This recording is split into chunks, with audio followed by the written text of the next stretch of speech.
ये video special offer सिर्फ starting के 500 स्टूडेंट्स के लिए ही है। क्रेजी जीके ट्रिक और रूट एप्लीकेशन पर फ्रेंड्स आपको स्पेशल डिस्काउंट पर ये कोर्स अवेलेबल कराया जाएगा। डिस्क्रिप्शन और कमेंट बॉक्स में जो लिंक दी गई है उस लिंक पर क्लिक करें और इस स्पेशल ऑफर का फायदा उठाएं। हेलो फ्रेंड्स, मैं हूं सिकंदर और आशा करता हूं कि आप अपने बेहतर भविष्य के लिए निरंतर प्रयास कर रहे होंगे। जैसा कि आपका इस चैनल पर राजस्थान की मिट्टियां हम पढ़ रहे थे, आज जो हम देखने वाले हैं राजस्थान की वैज्ञानिक मृदा है ना। जैसा कि आपको दिख रहा है, आज हम जो डिस्कस करने वाले हैं राजस्थान की वैज्ञानिक मृदा, साइंटिफिक सॉइल ऑफ राजस्थान। ठीक है, आइए स्टार्ट करते हैं आज का यह सेशन। अगर मैं फर्स्ट बात करूं तो राजस्थान की वैज्ञानिक मृदा की हम बात करेंगे। जो अपना कंप्लीट लेक्चर चल रहा था राजस्थान का मिट्टी, 1991 में अमेरिका के कृषि वैज्ञानिकों ने विश्व की मिट्टियों को 11 भागों में बांटा है ना। अमेरिका के जो वैज्ञानिक थे उन्होंने 1991 में ओवरऑल अगर वर्ल्ड की बात करें तो 11 भाग में बांट दिया गया। ठीक है, जिसके आधार पर राजस्थान की मिट्टियों को 5 उप भागों में बांटा गया। अब ये वर्ल्ड की अगर मैं बात करूं, वर्ल्ड के अनुसार राजस्थान में कितनी मिट्टियां सेट हो रही है, तो 5 प्रकार की मिट्टियां सेट हो रही हैं। आइए हम आज ये देखते हैं राजस्थान की वैज्ञानिक मिट्टियों के 5 प्रकार है। देखो, डायरेक्ट ये भी क्वेश्चन आ सकता है कि कितने प्रकार है ना। ऑप्शंस आपके 1, 2, 5, 6 ये हो सकता है। तो आपको ध्यान रखना 5 प्रकार की मिट्टियां कौन सी है, आपके वैज्ञानिक मिट्टियां हैं। ठीक है, अब इनमें से कौन कौन से टाइप हो सकते हैं आपके। फर्स्ट अगर मैं बात करूं तो हो जाएगा एंटीसॉल्स। पहला कौन सा हो जाएगा, एंटीसॉल्स। एंड सेकंड हो जाएगा एरिडोसॉल्स। थर्ड हो जाएगा इनसेप्टिसॉल्स और एल्फीसॉल्स। और 5वां जो नंबर हो जाएगा वर्टिसॉल्स हो जाएगा। अब इन मिट्टियों को हम और डिटेल से पढ़ेंगे, कौन से एरिया में पाई जाती है, कौन से एरिया में अधिक मात्रा में पाई जाएगी, और इनके उपमृदा जो कण आते हैं वो और कौन कौन से होते हैं, है ना। और ये सारी चीजें जो हम पढ़ रहे हैं नवीनतम जिलों के अकॉर्डिंग पढ़ रहे हैं। ठीक है, ओके।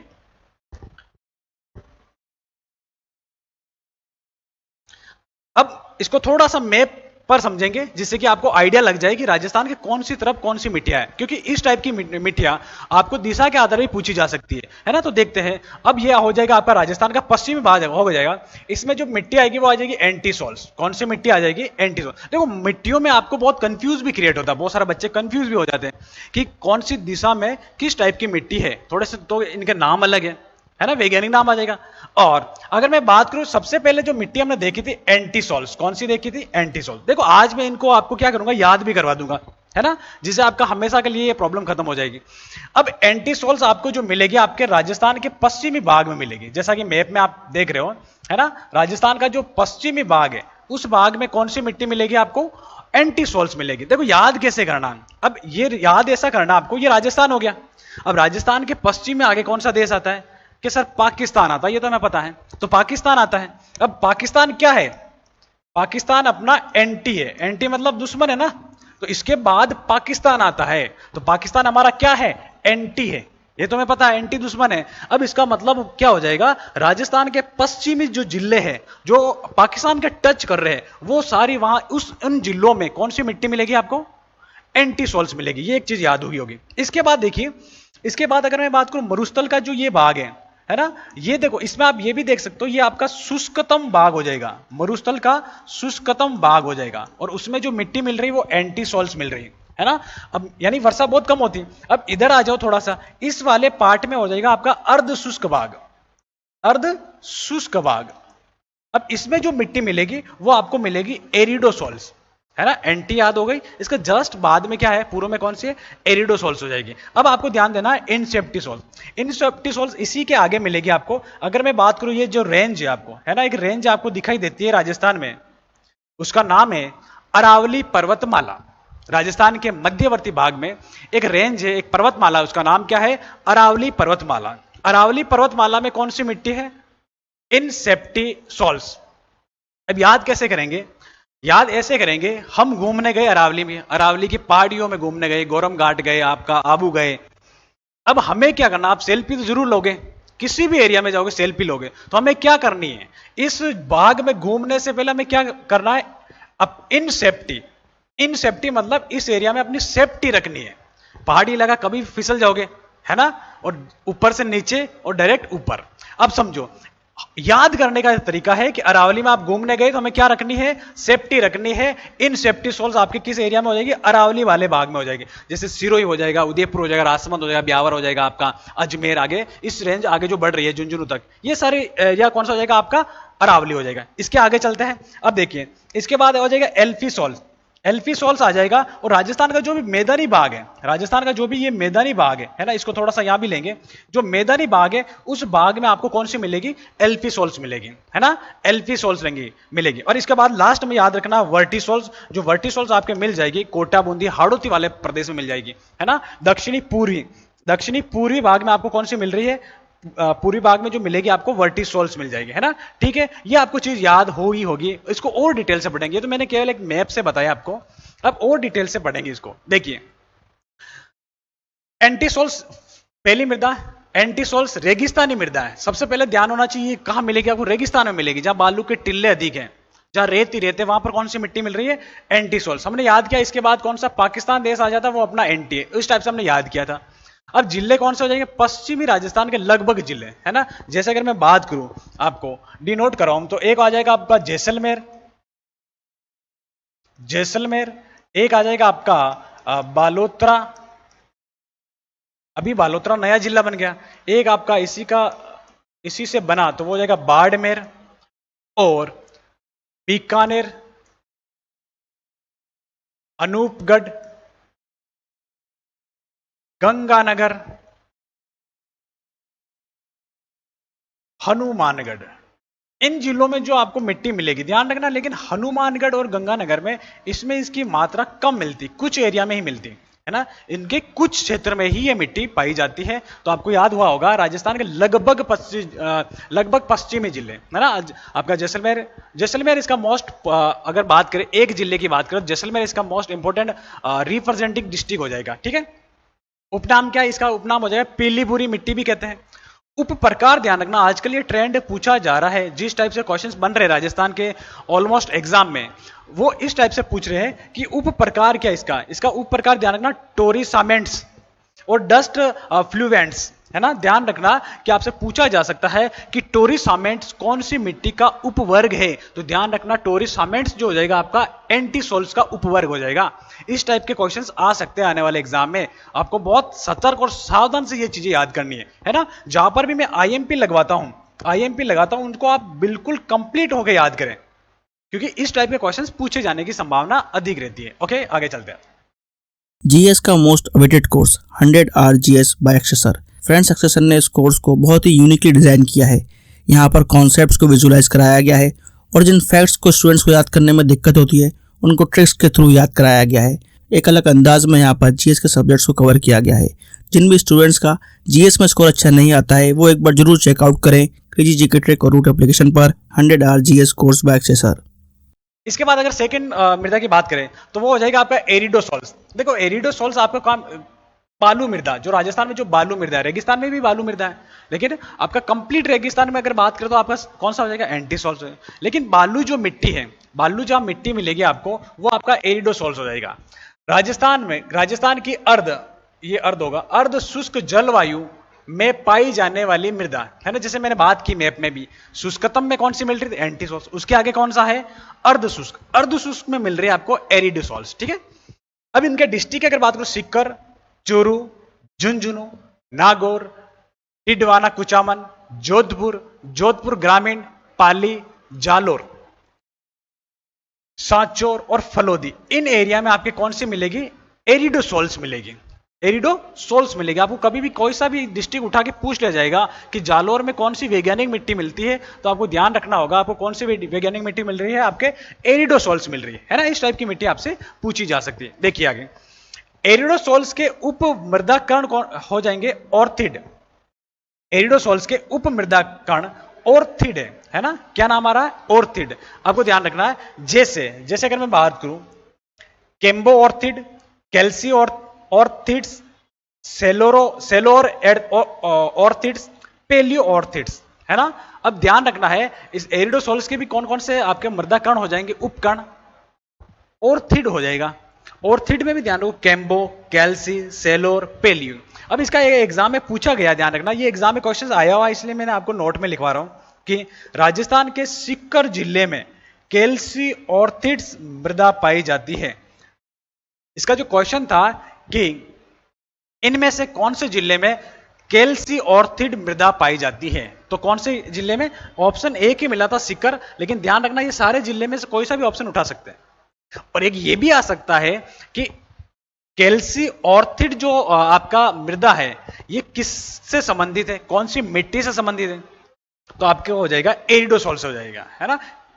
आई होप ये चीजें आपको समझ में आ रही होगी, बहुत कॉम्प्लिकेटेड चीजें बता रहा हूं मैं आपको, यहां से क्वेश्चंस बनता है, ठीक है। अब थर्ड नंबर जो सॉल्स हो जाएगी एल्फी सॉल्स। एल्फी सॉल्स आपको एल्फी सॉल्स को हम जलोढ़ मृदा भी कहेंगे, है ना। वो कौन सी मृदा थी? बालू मृदा, रेगिस्तानी मृदा। एल्फी सॉल्स को हम बोल रहे हैं जलोढ़, क्योंकि ये कहां मिलेगी आपको? मैदानी भागों, राजस्थान के जहां पर भी मैदानी भाग है। अब मैदान कहां होंगे? जहां पर नदियां होगी, नदियां बहेंगे वहीं तो जलोढ़ मृदा पाई जाएगी, है ना, नदियां वाले भाग में। तो ये ध्यान रखना है कि राजस्थान के जो भी भाग आपके नदियां वाले भाग है या फिर आपके मैदानी भाग है, वहां पर आपको कौन सी मिल जाएगी? एल्फी सॉल्स मिल जाएगी, ठीक है। उप आर्द्र एवं आर्द्र क्षेत्रों में पाई जलवायु यहां पर कौन सी है? उप आर्द्र एंड आर्द्र प्रकार की जलवायु पाई जाती है, ठीक है। जिले जयपुर ग्रामीण, दौसा, अलवर, खेरतल तिजारा, कोटपुतली बहरोड, भरतपुर डिग, सवाई माधोपुर, गंगापुर सिटी, करौली, धौलपुर, टोंक, भीलवाड़ा, शाहपुरा, चित्तौड़गढ़, राजसमंद, उदयपुर, सलूम्बर, बांसवाड़ा, डूंगरपुर, इन सभी जगहों पर कौन सी मिट्टी मिल रही है? एल्फी सॉल्स मिल रही है। इस टाइप की मिट्टी पाई जाती है। ध्यान रखना, राजस्थान के मैदानी में नोट क्या कह रहा है? नोट ये कह रहा है कि इस मृदा का उप मृदा कण कौन सा है, तो ध्यान रखना हैफ्लूस्टाल्फस, है ना। बहुत कॉम्प्लिकेटेड है, बहुत हार्ड वर्ड है, इनको बार बार पढ़ना पड़ेगा। तोड़ भी ब्रेक करके भी पढ़ सकते हो, तोड़ के पढ़ सकते हो, इससे इजी याद है। हैफ्लूस्टाल्फस, है ना, ये आपका हो जाएगा, आपका कौन सा? उप मृदा कण हो जाएगा, हैप्लूस्टाल्फस, है ना, ठीक है। याद रखने में इजी होगा, आपको ध्यान रखना है कि एल्फी सॉल्स में ये मृदा कण मिल रहा है। बहुत मुश्किल से बोला जा रहा है, मेरे से बहुत मुश्किल से बोला जा रहा, तो बार बार पढ़ना, बार बार ट्राई करना, ठीक है। चौथे नंबर की मिट्टी है इनसेप्टिसोल्स। इनसेप्टिसोल्स हो जाएगी आपके पथरीली मृदा का क्षेत्र, जहां पर पथरीली मृदा, जैसे पथरीली मृदा कहां मिलेगी? आपके जहां पर भी आपके पर्वतीय मृदा है, पर्वत है, माउंटेन है, वहां ये मिलेगी। तो इसका मतलब एक बात क्लियर हुई कि जहां हमें क्या मिल रहा है? अरावली पर्वतमाला रेंज मिल रही है। मैंने याद भी करवाया था, सेफ्टी कहां नहीं है अपनी? अरावली में सेफ्टी नहीं है, अरावली में सेफ्टी नहीं है, कभी भी गिर सकते हैं, ठीक है। तो ध्यान रखना, उप आर्द्र जलवायु क्षेत्र में पाई जाती है, ठीक है।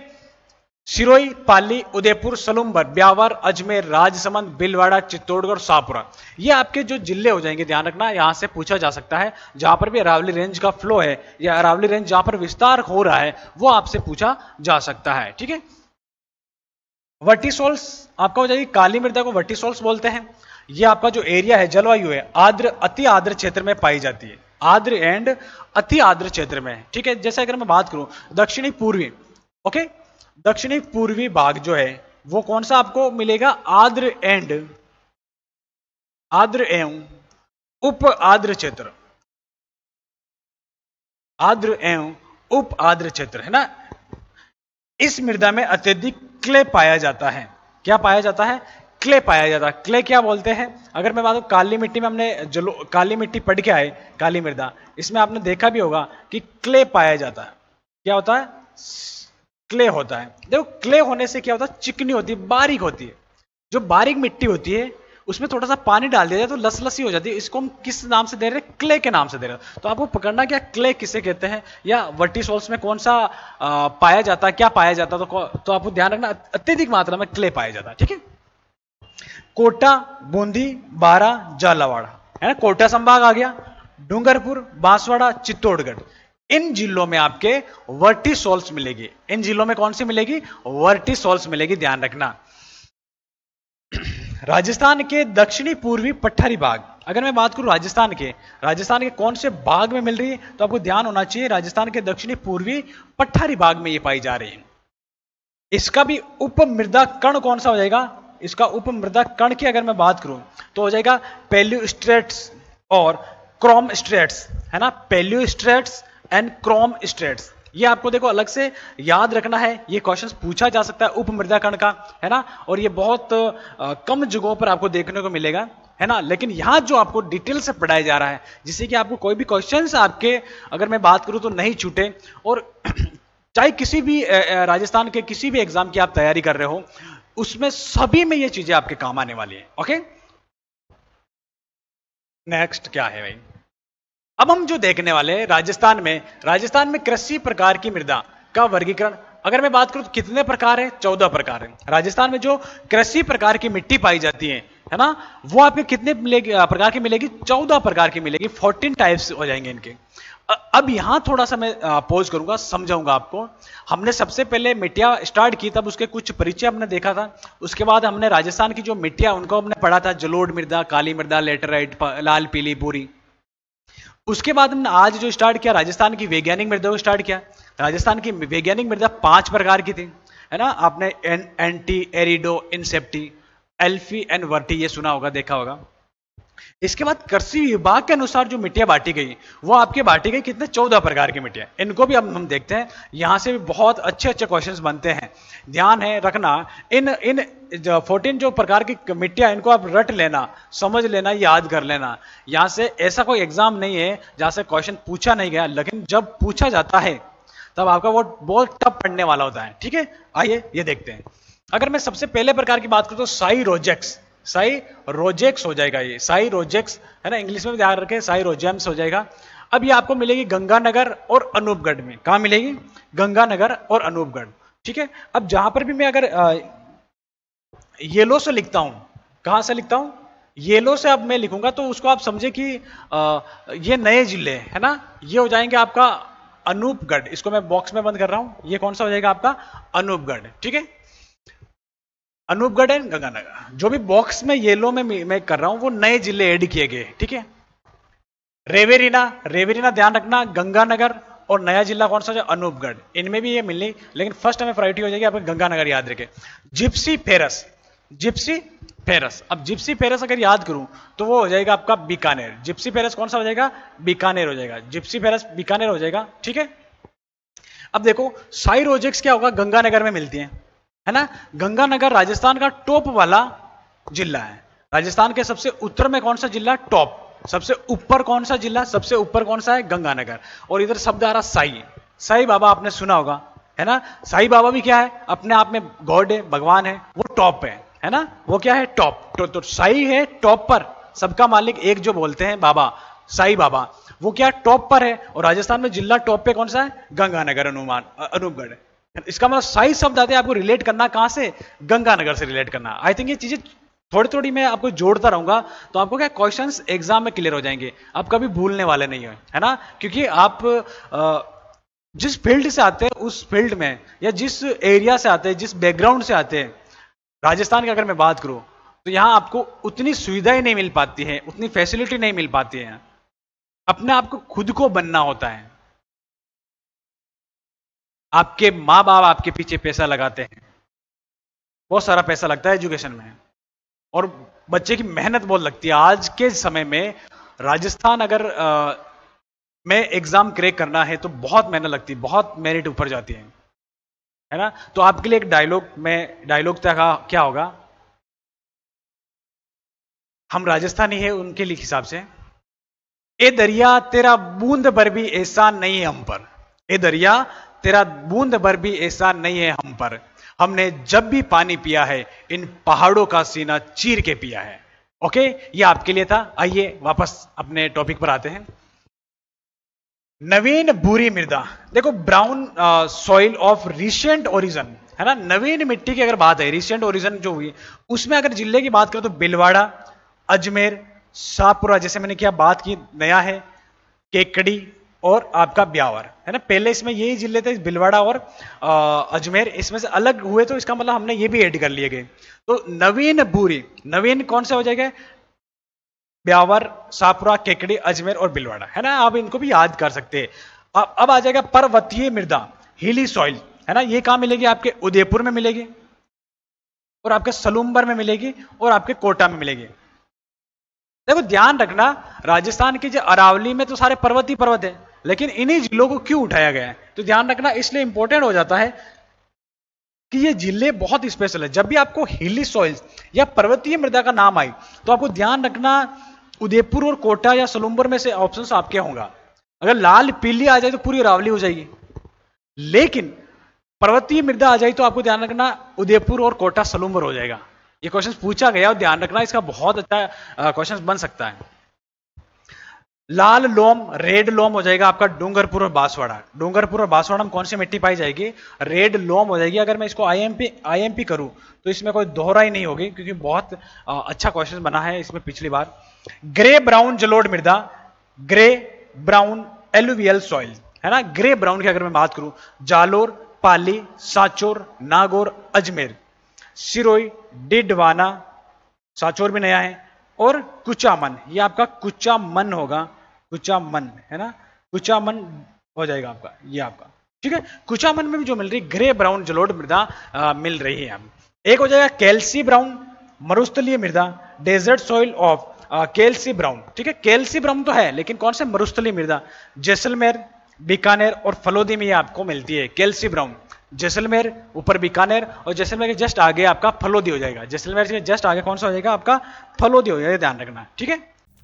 सभी एसएससी एग्जाम्स के लिए आपको क्रेजी जीके ट्रैक और रूट एप्लीकेशन पर मिलेगा एसएससी टारगेट बैच, जहां पर फ्रेंड्स मैथ, इंग्लिश, रीजनिंग और जीएस के साथ साथ करंट अफेयर्स को भी कवर कराया गया है। इस कोर्स में आपको वीडियो लेक्चर्स, पीडीएफ नोट्स और साथ में फ्रेंड्स यहाँ पर एग्जाम ओरिएंटेड टेस्ट सीरीज में मिलती है, जिसके जरिए फ्रेंड्स आपके एसएससी के सभी एग्जाम्स को कवर कराया गया है। तो एक बार जरूर चेकआउट करें इस कोर्स को रूट एप्लीकेशन और क्रेजी जीके ट्रैक एप्लीकेशन पर।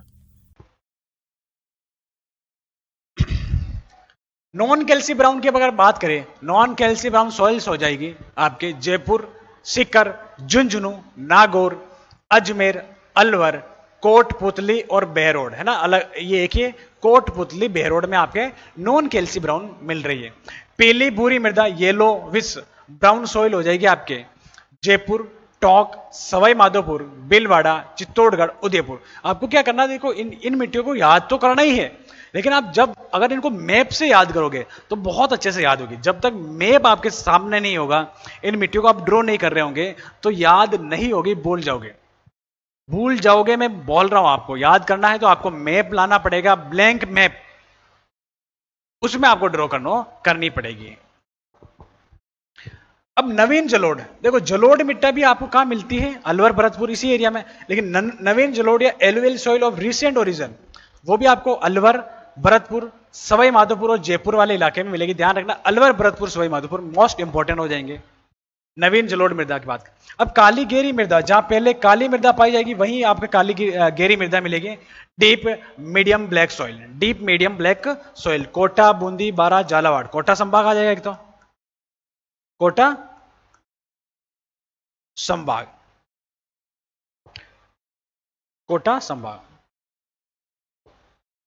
अब चित्तौड़गढ़ और भीलवाड़ा आ जाएगा, चित्तौड़गढ़ आपका भीलवाड़ा हो जाएगा। मरुस्थलीय मृदा कौन सी हो जाएगी? डेजर्ट जो सॉइल है वो आपको हो जाएगी गंगानगर, अनूपगढ़, चूरू, झुंझुनू, बीकानेर, जैसलमेर, नागौर, बाड़मेर, जोधपुर, सीकर है ना। मरुस्थल में जो मिट्टी मिलेगी है ना, इस टाइप का क्वेश्चन बनने की संभावना कम है, लेकिन ध्यान भी रखना चाहिए मरुस्थल में जो मिट्टी पाई जाएगी ना, इस टाइप का शायद नहीं बने। और मरुस्थलीय बालू का स्तूप ये भी बनने का संभावना नहीं है ना। जोधपुर, बाड़मेर, जैसलमेर, बीकानेर, क्योंकि हमें ध्यान है मरुस्थल में जो भी मिट्टी पाई जाएगी वो आपके सारी कहां मिलेगी? आपके मरुस्थल में मिलेगी, जैसे इन जिलों में मिलेगी। ओके, अब जैसा कि मैंने बात की थी कि राजस्थान का मैप में आपको ड्रॉ करना है, मैं मैप के माध्यम से आपको बताऊंगा। और इन आपको क्या करना है, ऐसा मैप लेना है और जो भी मिट्टी आपको दिख रही है आपको अपने आप से भरना है। जैसे अगर मैं बात करूं, एक आता है साई रोजेक्स है ना, मैंने याद करवाया था ना, साई रोजेक्स याद करवाया था, ठीक है। तो साई रोजेक्स की अगर मैं बात करूं तो आपके कहां मिलेगी? आपके गंगानगर, ये गंगानगर और अनूपगढ़ में आपको साई रोजेक्स मिल जाएगी, ठीक है। जिप्सी पेरस कहां मिलेगी? आपको बीकानेर में। जिप्सी पेरस कहां मिलेगी? बीकानेर। देखो जिप्सी पेरस को याद करने का मैं याद करवा सकता हूं। आपने एक गाड़ी खरीदी, उसका नाम है क्या है? जिप्सी। आप लोगों ने एक गाड़ी खरीदी, क्या खरीदी? जिप्सी। लेकिन जिप्सी क्या हुई? बिक गई। जिप्सी बिक गई ना, तो हो जाएगा बीकानेर। बिक गई मतलब जिप्सी बिक गई, जिप्सी गाड़ी बिक गई, जिप्सी पेरस आपका हो जाएगा बीकानेर हो जाएगा, ठीक है।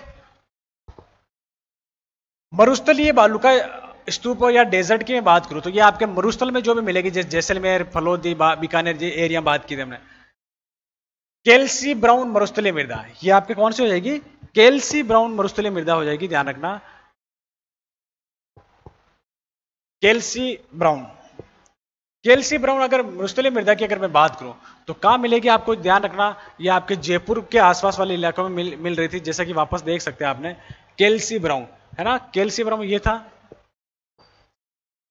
केल्सी ब्राउन हो जाएगी आपका जैसलमेर, बीकानेर और फलोदी में मिल रही थी। कौन सी जगह हो जाएगी? जैसलमेर, बीकानेर और फलोदी, ये वाला इलाका है। जैसलमेर, बीकानेर और फलोदी, इसी में आपको मिल रही थी कौन सी? Kelsey brown. और इसके बाद अगर मैं बात करूं तो केल्सी ब्राउन हो गया। अब रेवेरिना कहां मिल रही थी आपको? रेवेरिना आपको मिल रही थी गंगानगर, अनूपगढ़, है ना, गंगानगर, अनूपगढ़। और आपको ग्रे ब्राउन कहां मिल रही थी? ग्रे ब्राउन ध्यान रखना आपको यहां मिल रही थी, फलोदी, साचोर, ये वाला इलाका। नॉन केल्सी ब्राउन ये आपका जयपुर वाला इलाका हो जाएगा, ठीक है। मरुस्थलीय मृदा मरुस्थल में मिल रही थी। ग्रे ब्राउन आपको ये हो गया। लाल लोम आपको कहां मिल रही? देखो लाल लोम का कलर भी सेम है और डूंगरपुर बांसवाड़ा का सेम है, इस टाइप से इन दोनों जगहों पर लाल लोम मिल रही। पर्वतीय मृदा आपको उदयपुर, उदयपुर,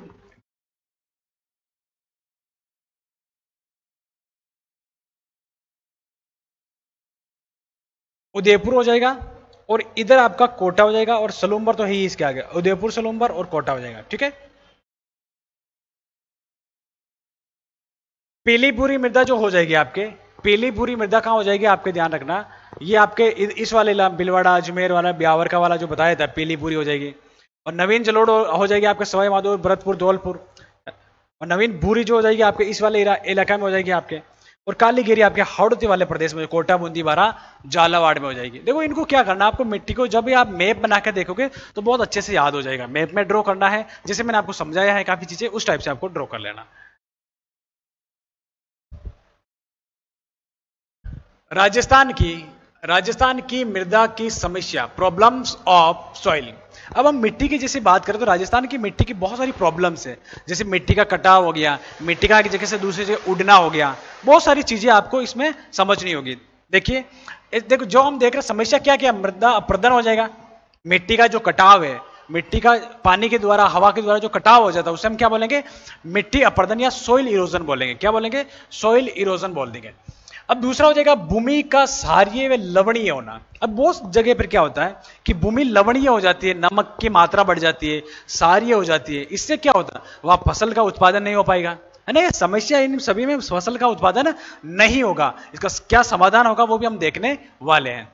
सेम की समस्या हो जाएगी। देखो सेम की, राजस्थान में सेम की समस्या बहुत बड़ी समस्या है ना, उसको भी हम डिस्कस करेंगे। एक हो जाएगा भूमि अवनयन हो जाएगा, भूमि का उर्वरक शक्ति का खास्य होना। भूमि की जो उर्वरक शक्ति है उसका कमी होना, वो भी हम बात करेंगे। इंपॉर्टेंट है, ये एग्जाम में पूछा गया, ध्यान रखना, है ना। इसमें पूछा गया भूमि की जो उत्पादन क्षमता है उसका कम होना, ये क्या कहलाता है? भूमि अवनयन कहलाता है ना, ध्यान रखना, इंपॉर्टेंट है। खरपतवार की समस्या, है ना, मिट्टी में जब किसी फसल के साथ अन्य झाड़ियां उग जाती है, अनुपजाऊ झाड़ियां, उनको जब हम निकालते हैं तो वहां पर मिट्टी का नुकसान होता है, तो उसको भी हम क्या बोलते हैं? खरपतवार की समस्या। मरुस्थलीकरण बहुत बड़ा एक रीजन है, ये आपके बहुत बड़ा कारण बन रहा है आजकल। मरुस्थलीकरण तेजी से राजस्थान में बढ़ रहा है, ये भी एक कारण हो सकता है, बहुत है ना, समस्या है। अब हम बात करेंगे मृदा अपरदन। अब इसमें जो हम बात करेंगे वो कौन सी बात करेंगे? मृदा अपरदन की बात करेंगे, ठीक है। जल के तीव्र प्रवाह, वायु वेग एवं हिमपात से मृदा का एक स्थान से हटकर दूसरे स्थान पर जाकर एकत्रित हो जाना या मृदा का स्थानांतरण होना मृदा अपरदन या अपसरण कहलाता है।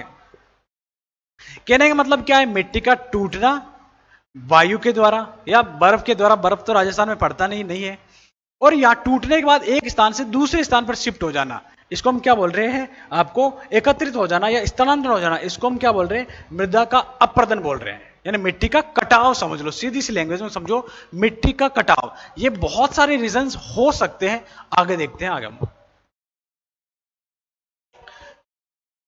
मृदा के अपरदन को, है ना, मृदा के अपरदन को अगर मैं बात करूं, मृदा के अपर्दन को कृषि का क्षय रोग बोलेंगे। अगर मृदा अपर्दन हो जाएगी तो कृषि का शोषण, कृषि नहीं होगी, फसलें नहीं होगी, इसलिए कृषि का टीबी रोग किसे बोलेंगे या क्षय रोग किसे बोलेंगे आपको अगर मैं बात करूं तो वो हो जाएगा आपका कौन सा, मृदा अपर्दन को। मिट्टी की रेंगती हुई मृत्यु, है ना, मृदा अपर्दन को मिट्टी की रेंगती हुई मृत्यु भी बोलते हैं। अगर बात करें क्रीपिंग डेथ बोलते हैं, है ना। कृषि का पहला शत्रु, देखो मिट्टी अपर्दन को ये तीन बातें कही है, मिट्टी अपर्दन को, कृषि का क्षय रोग, मिट्टी की रेंगती हुई मृत्यु और कृषि का पहला शत्रु भी कहा गया है। किसको कहा गया है, मिट्टी अपर्दन को कहा गया है। ध्यान रखना ये आईएमपी हो जाएगा, ये क्या हो जाएगा, आईएमपी हो जाएगा। मृदा अपर्दन के दो प्रकार हैं, एक तो जल द्वारा अपर्दन, एक वायु द्वारा अपर्दन। ये किसकी बात है, राजस्थान में दो प्रकार है। राजस्थान में कितने प्रकार है मिट्टी का अपर्दन होता है, मिट्टी का अपर्दन कितने प्रकार से होता है, दो प्रकार से होता है। राजस्थान में प्रकार हो जाएगा दो, जल अपर्दन और वायु अपर्दन। जल के साथ बहना जल अपर्दन, वायु के साथ उड़ना वायु अपर्दन। बहुत इजी लैंग्वेज है। नोट क्या कह रहा है हमें, राजस्थान में वायु अपर्दन से प्रभावित होने वाला क्षेत्र सर्वाधिक है ना। जो राजस्थान का जो पूरे ओवरऑल क्षेत्र की अगर बात करो तो उसमें कौन सा अपर्दन सबसे अधिक होता है, आपके वायु अपर्दन सबसे अधिक होता है। सबसे अधिक कौन सा अपर्दन होगा, वायु अपर्दन। तो आपको ध्यान भी होगा कि जो आपका मरुस्थल है वो कौन से एरिया से प्रभावित है, कौन से अपर्दन से प्रभावित है, आपका वायु अपर्दन से प्रभावित हो जाएगा। ठीक है, राजस्थान में मुख्यतः दो प्रकार का मृदा अपर्दन होता है। ये रिपीट हो गया, कोई बात नहीं, है ना, वो सेम हो जाएगा। ठीक है, कोई दिक्कत नहीं। नेक्स्ट, सिविल सर्विसेज के लिए सबसे affordable course friends crazy GK trick और रूट एप्लीकेशन पर अवेलेबल है आरएम 2.0। इस कोर्स के अंदर जीएस के सभी इंपॉर्टेंट सब्जेक्ट्स को डिटेल में कवर किया गया है। साथ साथ फ्रेंड्स यहाँ पर आपको आंसर राइटिंग की प्रैक्टिस कराई जाती है, इंडिविजुअल मेंटरशिप दी जाती है और सिविल सर्विसेज को क्रैक करने के लिए क्या बेस्ट स्ट्रेटेजी हो सकती है इस पर भी बात की जाती है। तो एक बार जरूर चेकआउट करें क्रेजी जीके ट्रिक का civil services foundation batch RM 2.0। अब हम पढ़ेंगे इसमें जल अपर्दन। फर्स्ट कौन सा हो जाएगा, मिट्टी अपर्दन में भी या मृदा का अपर्दन में भी कौन सा अपर्दन पढ़ेंगे, जल अपर्दन पढ़ेंगे। देखो बहुत डिटेल से चल रहे हैं, सीक्वेंस से चल रहे हैं, हर एक चीज एक दूसरे से कनेक्ट है। एक भी अगर मिस हुई तो आपका कनेक्टिविटी टूट जाएगी और क्वेश्चंस आपके कहीं ना कहीं निकल जाएंगे। जल के बहाव से होने वाले अपर्दन को जलीय अपर्दन कहते हैं। जल से जो मिट्टी का कटा हुआ वो जल अपर्दन है। जैसे आप राजस्थान में देखते हो, वर्षा हुई, आपने देखा होगा कि एरिया में बहुत सारे गड्ढे पड़ गए तो मिट्टी वहां से बहकर दूसरी जगह चलेगी, ये क्या है, जल के साथ अपर्दन हो जाएगा। और राजस्थान में जल अपर्दन से प्रभावित भूमि 4 लाख हेक्टेयर हो जाएगा। कितने हो जाएगा आपका, 4 लाख हेक्टेयर भूमि जल अपर्दन से प्रभावित है। बहुत बड़ी मात्रा है। ठीक है, अब राजस्थान में सर्वाधिक जल अपर्दन वाला जिला कौन सा हो जाएगा, कि सर सबसे अधिक अगर जल अपर्दन होता है तो वो कौन से जिले से होता है, वो आपका हो जाएगा कौन सा जिला हो जाएगा, तो हो जाएगा आपका कोटा हो जाएगा। ठीक है, अब राजस्थान में सर्वाधिक जल अपर्दन वाला संभाग कौन सा है, कोटा संभाग है। राजस्थान में सबसे अधिक जल अपर्दन से संभाग भी कोटा हो जाएगा और जिला भी आपका कोटा हो जाएगा। राजस्थान में सर्वाधिक जल अपर्दन वाला क्षेत्र चंबल बेसिन, अब ये भी कहां है, कोटा संभाग के आसपास ही है। हाड़ौती का पठारी प्रदेश, हाड़ौती का पठारी प्रदेश हो जाएगा। अगर मैं बात करूं इसको, अगर मैं इसको बात करूं तो आपका ये आपका राजस्थान का मैप है।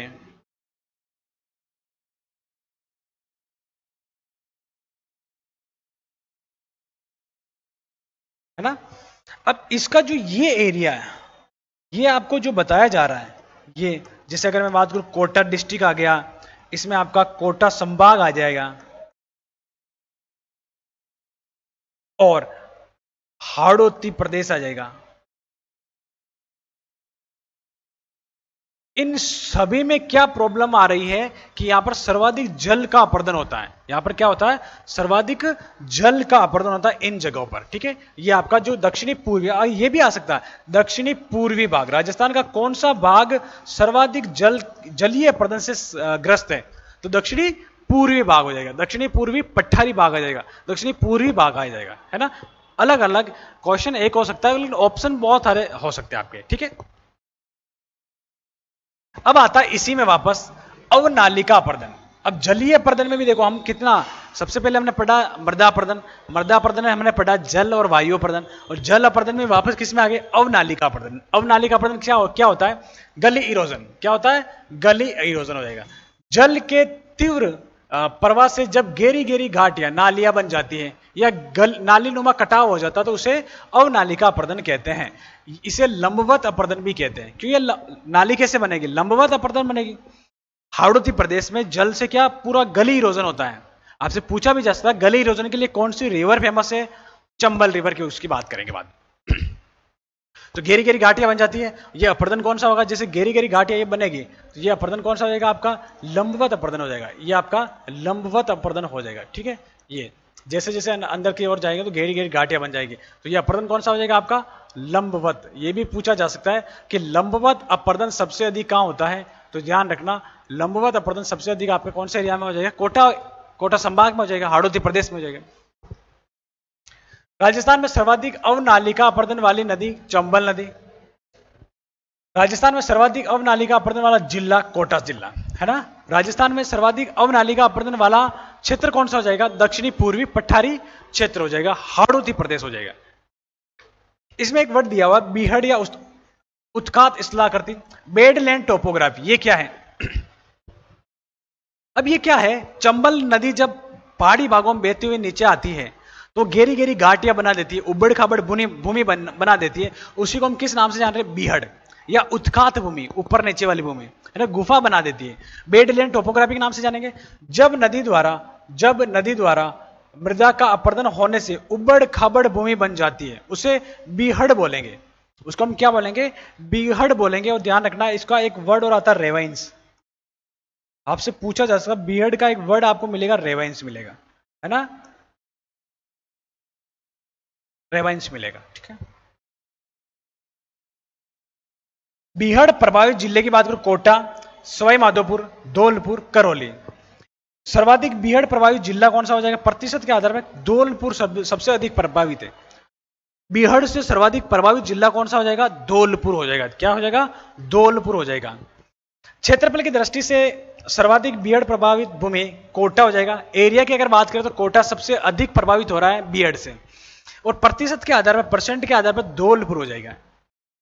राजस्थान में बीहड़ भूमि द्वारा न्यूनतम प्रभावित जिला कौन सा, बांसवाड़ा। बांसवाड़ा में बीहड़ की बहुत कम है, बीहड़ कम पाए जाते हैं, ध्यान रखना। इन एरिया की बात हो रही है। राजस्थान में बीहड़ भूमि द्वारा जो न्यूनतम प्रभावित जिला हो जाएगा आपका बांसवाड़ा जिला हो जाएगा।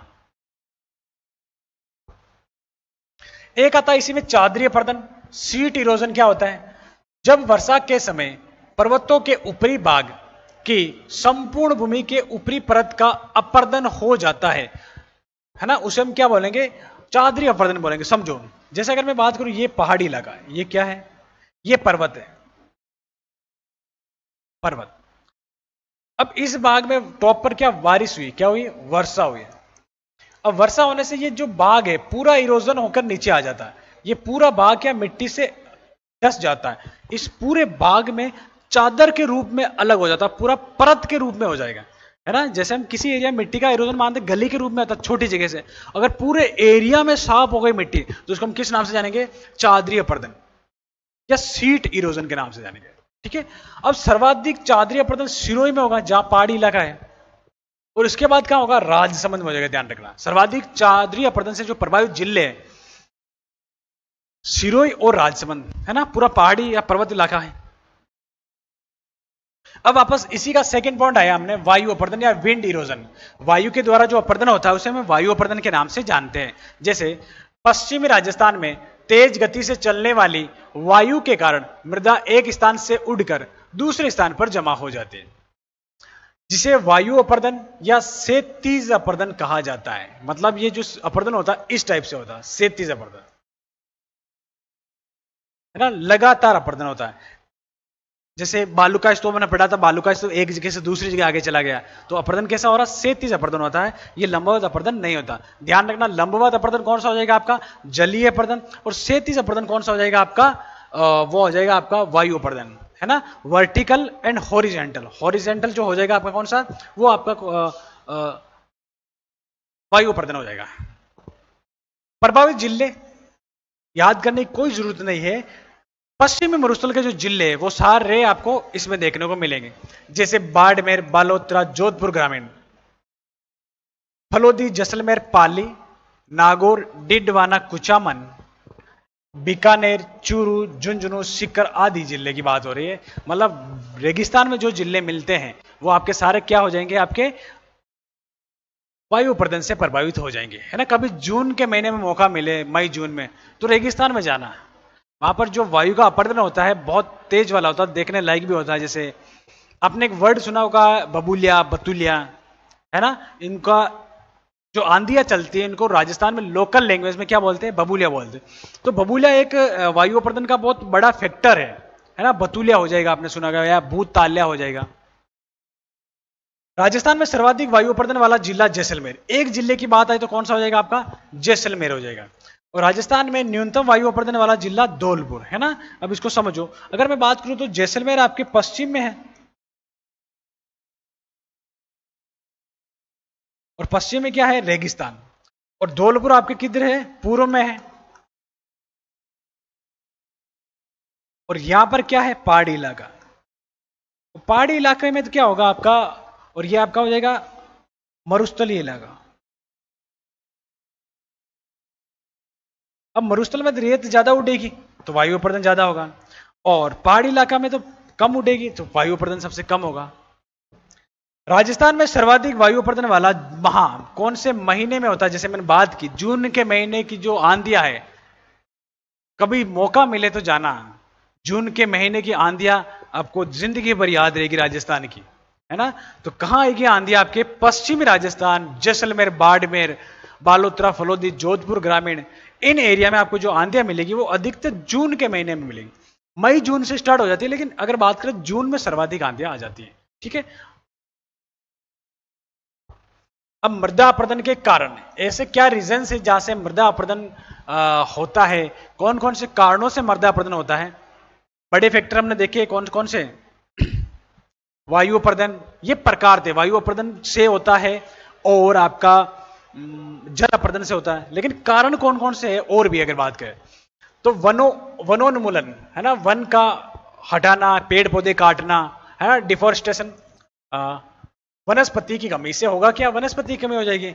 जहां पर वनस्पति की कमी होगी वहां पर आपका मृदा अपरदन ज्यादा होने की संभावना हो जाएगी। क्यों, रेगिस्तान में पेड़ ही नहीं है तो फिर वो हवा, थोड़ी सी हवा चलेगी उसके साथ हवा के साथ रेत उड़ जाएगी। पेड़ होता तो क्या होता है, पेड़ों की जड़ों से, पत्तियों से हवा का वेग कम हो जाता है, जिससे वहां पर क्या होता है, मृदा अपरदन होने की कम संभावना हो जाएगी, ठीक है। दूसरा पॉइंट हो जाएगा अत्यधिक पशुचारण, बहुत बड़ा इंपॉर्टेंट है ना। ओवर गेजिंग के द्वारा, मवेशियों द्वारा अत्यधिक चराई। अब किसी एरिया में घास है, देखो जानवरों को चराना अच्छी बात है, लेकिन किसी पर्टिकुलर एरिया में इतनी अच्छी तरीके से चराई होती है कि उनको जड़ समेत उन झाड़ियों को निकाल दिया जाता है, जिससे क्या होगा, उन मिट्टी की पकड़ कमजोर हो जाएगी और थोड़ी सी हवा से वो बाहर निकल जाएगी। ये समझना, देखो बहुत बढ़िया ऑप्शंस मिलेंगे आपको कहीं ना कहीं एग्जाम्स में। अवैज्ञानिक कृषि, है ना, साइंटिफिक एग्रीकल्चर हो जाएगी, गलत गलत तरीकों से कृषि करना, एग्रीकल्चर के गलत तरीका अपनाना, ठीक है, ये भी हो जाएगा आपका। दोष युक्त फसल चक्र, है ना, फॉल्टी क्रॉप रोटेशन हो जाएगा। क्रॉप रोटेशन करते हैं ना हमने, एक सीजन में गेहूं, दूसरे में उड़द, मक्का, रबी, खरीफ, है ना, इनका क्या होता है, दोष युक्त है, किसके साथ क्या बोना है, जिससे क्या मिट्टी का कटाव बच सके, ये भी एक आपका कारण हो जाएगा। भूमि उपयोग में परिवर्तन, है ना, लैंड यूज चेंज, जो हम लैंड यूज करते हैं उसका चेंज होता है, भूमि के उपयोग में बदलाव होता है ना, भूमि उपयोग में परिवर्तन। अत्यधिक सिंचाई से भी, ओवर इरिगेशन हो रहा है, अगर अत्यधिक सिंचाई जहां पर हो रही है वहां पर भी क्या होगा, मिट्टी का कटाव होगा। हम क्या करते हैं, किसी खेत में इतना पानी डाल देते हैं और जब वो पानी वहां से रिसता है या वहां से जाता है तो क्या होगा, मिट्टी का अपरदन ज्यादा होगा, कटाव ज्यादा होगा और सोइल इरोजन ज्यादा होगा। तो ओवर इरिगेशन, है ना, ओवर इरिगेशन नहीं होना, बहुत अधिक सिंचाई भी नुकसान पहुंचाती है। जैसे अगर गंगानगर हनुमानगढ़ की बात करें तो वहां पर बहुत अधिक सिंचाई होती है, क्यों, इंदिरा गांधी नहर है, तो अधिक सिंचाई भी कहीं ना कहीं नुकसान करती है मृदा अपरदन को। तेज आंधी है ना, स्ट्रांगली जो विंड्स है, तेज हवाओं के कारण जो मिट्टी का उड़ना, इसको भी हम मृदा अपरदन के कारण में बात करेंगे। जैसे हमने बात किया राजस्थान में जो आंधियां चलती है उनको लोकल लैंग्वेज में बबूलिया, बतुलिया जो बोलते हैं, है ना, इससे भी क्या मिट्टी का कटाव होता है, ये भी आपका बहुत बड़ा फैक्टर है। बाढ़ और भूस्खलन, देखो भूस्खलन तो अपने राजस्थान में नहीं होता है, ये पहाड़ी इलाकों में होता है। पहाड़ का अचानक नीचे गिरना, लैंडस्लाइड जिसे हम बोलेंगे, है ना, फ्लड्स एंड आपका लैंडस्लाइड्स हो जाएगा, तेज बारिश और मिट्टी का खिसकना, है ना। जैसे पहाड़ी इलाके में क्या होगा, ये माउंटेन एरिया है, इस एरिया में कोई भी भाग लैंडस्लाइड होकर नीचे गिर गया, इसको हम एक नाम तो दे रहे हैं लैंडस्लाइड। तो ये राजस्थान में तो नहीं होता है, लेकिन ये कारण हो सकता है मृदा अपरदन के। और बाढ़ तो होता ही है, राजस्थान में भी बाढ़ आने का एक अलग हो जाता है, बाढ़ आते भी है बहुत सारे, है ना। तो वहां से भी आपका मिट्टी का कटाव हो जाता है। क्रेजी जीके ट्रिक लाया है आप सभी के लिए करंट अफेयर्स का वन स्टॉप सोल्यूशन। इस पैकेज में आपकी करंट अफेयर्स की हर प्रॉब्लम का सोल्यूशन है। यहाँ पर आपको ईयरली, मंथली, वीकली, डेली हर करंट अफेयर्स को टॉपिक वाइज सिस्टमेटिकली कवर किया जाता है। पीडीएफ नोट्स प्रोवाइड किए जाते हैं, डिटेल ई बुक मिलती है, 1000 वर्ड लाइनर्स आपको मंथली अपडेट्स किए जाते हैं लास्ट टाइम रिवीजन के लिए, और साथ में फ्रेंड्स यहाँ पर प्रैक्टिस टेस्ट और क्विज प्रोवाइड किए जाते हैं ताकि आप हमेशा एग्जाम रेडी रहें। तो एक बार जरूर चेकआउट करें क्रेजी जीके ट्रिक और रूट एप्लीकेशन पर करंट अफेयर्स का वन स्टॉप सोल्यूशन। अब एक हम देखेंगे सेम समस्या या जलाधिकता की समस्या। देखो सेम समस्या राजस्थान में एक बहुत बड़ा फैक्टर हो रहा है, इसको हम बहुत अच्छे से समझेंगे, यहां से क्वेश्चन भी बनेंगे। सबसे पहले आपको ध्यान होना सेम की समस्या है क्या। आपके दिमाग में एक लाओ इंदिरा गांधी नहर, है ना, अपने दिमाग में आ रहा है इंदिरा गांधी नहर परियोजना। अब हमने बनाया इंदिरा गांधी नहर को, हमने राजस्थान में लाया जिससे कि राजस्थान की जो भूमि है उपजाऊ हो जाए, हरी भरी हो जाए, वहां पर फसल पैदा हो जाए, जिससे वहां का उत्पादन या कोई सा भी फसल है उसका उत्पादन बढ़े। लेकिन इसके साथ जो समस्या आई, उसका समस्या का नाम है सेम समस्या। ये समस्या होती क्या, इसको मैं समझाता हूं। थोड़ा सा इधर थोड़ा मैप से समझेंगे, डायग्राम से समझेंगे। अब जैसे अगर मैं बात करूं, इंदिरा गांधी का एग्जांपल लूंगा, best example of the in the Rajasthan. अब ये हो जाएगी आईजीएनपी। ये क्या है, आईजीएनपी। अब इसमें क्या, इसका नीचे का तो जो नहर है तो कच्चा रहेगा, है ना। अब इस नहर के अंदर पानी की मात्रा तो हमेशा रहेगी, और जब किसी भाग में पानी की मात्रा रहती है, इस नहर के अंदर की नहर की बात हो रही है, तो वो क्या, पानी रिसता है, नहर का पानी हमेशा रहेगा तो रिसेगा, जमीन सोखेगी। अब ये जमीन सोखने के बाद क्या करती, ये पानी बाहर निकलता है, आसपास के क्षेत्रों में बाहर निकलता है। अब हुआ क्या, आसपास के क्षेत्रों में 100 किलोमीटर, 10 किलोमीटर, 5 किलोमीटर इस एरिया में हमेशा बाग पानी ये क्षेत्र कैसा रहने लग गया, दलदली रहने लग गया, दलदली रहने लग गया। मतलब इस नहरी क्षेत्र के दोनों तरफ पानी रिस कर बाहर आकर दलदली हो गया, जिससे क्या हुआ, बाहरी क्षेत्रों में मिट्टी दलदली हो जाएगी तो अनुपजाऊ हो जाएगी, और दलदली भी कैसी, वहां पर मिट्टी जो नमक की मात्रा ऊपर आ जाएगी, जिससे क्या बंजर हो रही। इसको किसके नाम से जानेंगे, सेम की समस्या के नाम से जानेंगे। और सेम क्या हो जाएगा, एक ही आ जाएगा जलाधिकता, जल की अधिकता। ठीक है, सेम की अगर मैं बात करूं तो हो जाएगा आपका स्ट्रक्चर और इक्वेशन मॉडलिंग। इसका पूरा नाम ध्यान रखना, ये आपका हो जाएगा। पश्चिमी मरुस्थलीय भाग में जमीन के नीचे नहरों व नदियों से रिसने वाला पानी जमीन में अधिक गहराई तक नहीं जा पाता है ना, अधिक गहराई तक नहीं जाएगा, और वे पानी आसपास, ये क्या हो जाएगा आपका, आसपास के क्षेत्रों में फैल जाता है। इसको आसपास कर ले, थोड़ा टाइपिंग मिस्टेक है, फैल जाता है। इसे सेम की समस्या कहते हैं। जैसे मैंने बताया आसपास के क्षेत्रों में फैल जाएगा और दलदली हो जाएगा यह, तो इसको समस्या किसके नाम से जानेंगे, सेम की समस्या के नाम से जानेंगे। शुष्क जलवायु वाली दशाओं में अत्यधिक सिंचाई के केशिकाकर्षण क्रिया को बढ़ावा देती है। अब जैसे जो यहां से रिसेगा पानी नहरी भाग से, और रिस कर वो वापस बाहर की तरफ आएगा, इस प्रोसेस को एक नाम देते हैं क्या, केशिकाकर्षण क्रिया, कपेलरी एक्शंस हो जाएगा, ये ध्यान रखना। इस क्रिया द्वारा नमक ऊपर की ओर बढ़ता है, जिससे मृदा सारी हो जाती है। अब ये प्रॉब्लम क्या क्रिएट हो रही है, आसपास में पानी तो ऊपर आता है, लेकिन ऊपर आने की वजह से नमक की परत ऊपर आ जाती है। देखो रेगिस्तानी भाग पूरा नमकीन भाग है, नमक की परत ऊपर आ जाती है, जिससे मिट्टी सारी हो जाती है। इन केसेस में बाद में सूख भी जाने पर वो क्या हो जाएगी, सारी मिट्टी हो जाएगी, जो अनुपजाऊ हो जाती है, फिर है ना, वहां पर एक समस्या आ जाती है।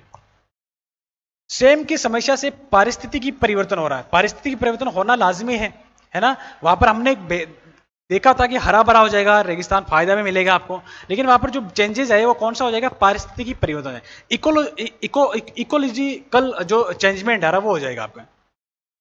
ये पूछा गया, ध्यान रखना आईएमपी, ये आपको आईएमपी कौन सा चेंजमेंट आ रहा है उसमें, पारिस्थितिकी परिवर्तन आ रहा, चेंजमेंट आ रहा।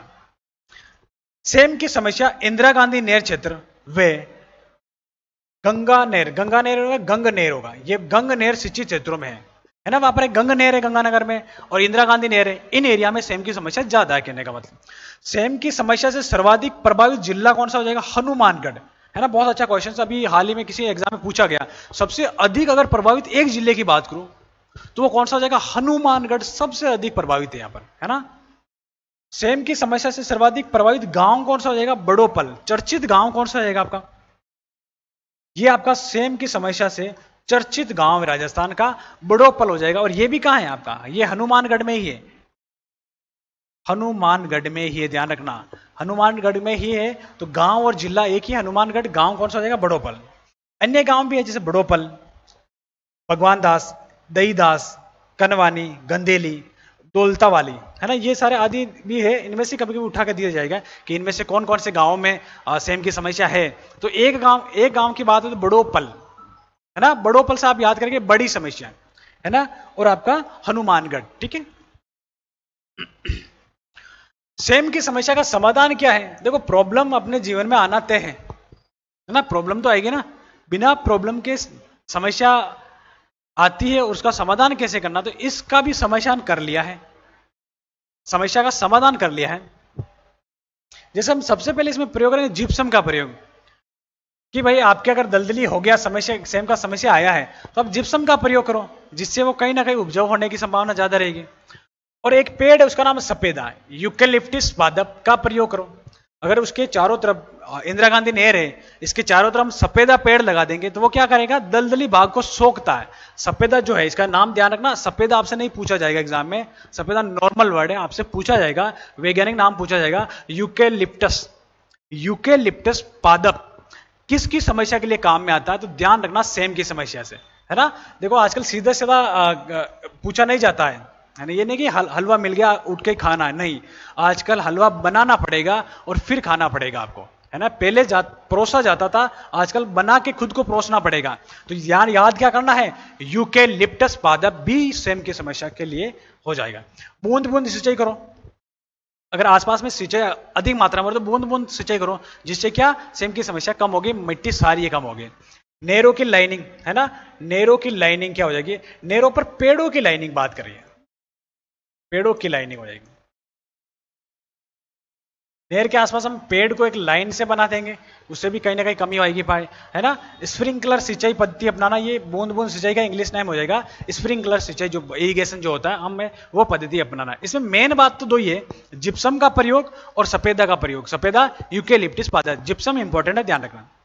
अब सेम की समस्या के लिए अन्य प्रयास क्या है, गवर्नमेंट क्या कर रही है ना, या अन्य देश किसके देश का सहयोग से कौन सा काम किया जा रहा है वो हम देखते हैं, ध्यान रखना। 1992-93 में कनाडा के सहयोग से राजाड़ परियोजना चलाई गई, कौन सी परियोजना चलाई गई, राजाड़, ध्यान रखना, राजाड़ परियोजना चलाई गई, किसके देश के सहयोग से, कि सर कनाडा के सहयोग से। कब चलाई गई, 1992 एंड 1993, है ना। और किसके लिए चलाई गई, सर सेम की समस्या के लिए, सेम की समस्या के लिए। देखो किसी भी टाइप से आपसे पूछा जा सकता है, वो सारे पहलू को खोल के रख देना एग्जाम में, ठीक है। चलाई गई चंबल सिंचित क्षेत्र में सेम की समस्याओं को दूर करने के लिए, देखो ये ध्यान रखना, चंबल में चलाई गई, ये आपके इस एरिया में नहीं चलाई गई, गंगानगर, हनुमानगढ़, इंदिरा गांधी में। ये जो परियोजना चलाई है राजाड़ परियोजना, कनाडा के सहयोग से 92-93 में, ये ध्यान रखना चंबल सिंचित क्षेत्र में, चंबल में क्या सिंचाई ज्यादा हो रही थी और वहां पर जो सेम की समस्या का आया सामने, उस पर चलाई गई, ठीक है। 2003 की अगर मैं बात करूं तो हनुमानगढ़ जिले में इंडो डच जल निकासी परियोजना, कौन सा, इंडो और डच, इंडिया और डच, डच का हो जाएगा नीदरलैंड, है ना, नीदरलैंड को हम क्या बोलते हैं, डच बोलते हैं, के सहयोग से, नीदरलैंड के सहयोग से यूकेलिप्टिस, ये हो जाएगा आपका यूकेलिप्टिस।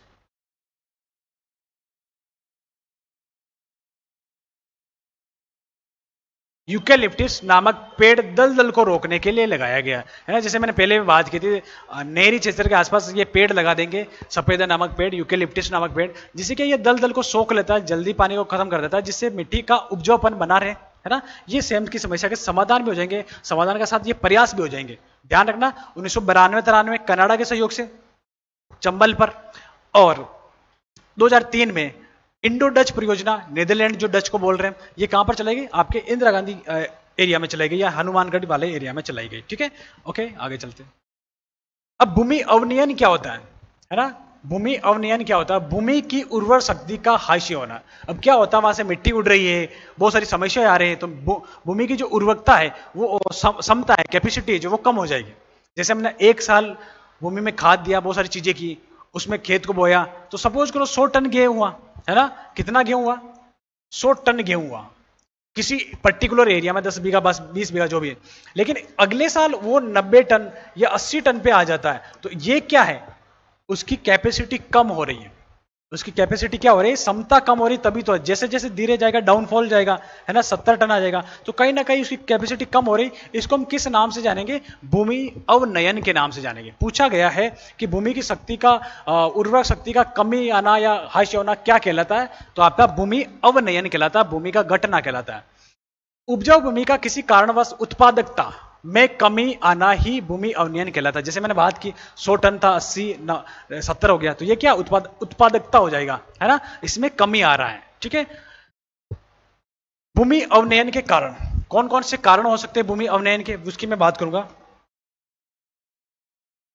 मृदा अपरदन, है ना, मृदा अपरदन से भूमि का कमी होता, मिट्टी बेग जाएगी, उपजाऊ मिट्टी बेग जाएगी, तो भूमि की उर्वरक शक्ति में कमी आएगी। अत्यधिक खनन, है ना। जैसे हम देखो राजस्थान की ज्योग्राफी की बात करें, आप राजस्थान के निवासी हो, तो ये चीजें आपको कहीं ना कहीं आपके खून में होनी चाहिए। हम कहां से आते हैं? किसान परिवार से आते हैं, खेत वाले परिवार से आते हैं, तो ये चीजें वही है। आपको ऑब्जर्व करना कि किस किस की वजह से अपने खेतों में फसल में कमी होती है ना। तो अत्यधिक खनन अगर हो रहा है ना, हाई माइनिंग जो हो रही है, उससे भी होगा। मृदा में लवणता का बढ़ना, अब लवणीय हो जाएगी मिट्टी, तो वहां पर कमी होगी। वनों की कटाई हो जाएगी, वनों की कटाई अधिक हो रही है, मरुस्थलीकरण हो रहा है, मरुस्थल बढ़ रहा है, अति पशुचारण हो रहा है, विकास कार्य, शहरीकरण, उद्योग बन रहे हैं, है ना। अब जैसे जैसे उद्योग की स्थापना होगी या शहरीकरण होगा, तो पेड़ पौधे काटे जाएंगे, उससे भी आपका भूमि अवनयन हो रहा है। नहरी जल का रिसाव हो रहा है, स्वयं की जो समस्या की बात की थी मैं, अधिक सिंचाई की बात की थी, और रासायनिक खादों का उपयोग हो रहा है। रासायनिक खादों से क्या होता है? एक बार में तो आपका उत्पादन बढ़ जाता है, लेकिन जैसे जैसे हम रेगुलर हर साल हम उसको उत्पादन, खेत को बोएंगे, तो उसका क्या होगा? उत्पादन क्षमता कम हो जाएगी। इसको हमने अवनयन की श्रेणी में ले, अवनयन के कारण लिए। ठीक है, नेक्स्ट आगे बढ़ते हैं। ओके, तो ये जो अपना कंप्लीट लेक्चर था, ये मिट्टियों का था। यहां तक चीजें आपको समझ में आई, बहुत ही अच्छे डिटेल से पढ़ा हमने। राजस्थान की वैज्ञानिक मृदा से हमने स्टार्ट किया, और ये कंप्लीट रूप से राजस्थान की जो मिट्टी है वो कंप्लीट हो चुकी है। और मिलते हैं नेक्स्ट वीडियो के साथ, तब तक के लिए good night. Okay, thank you.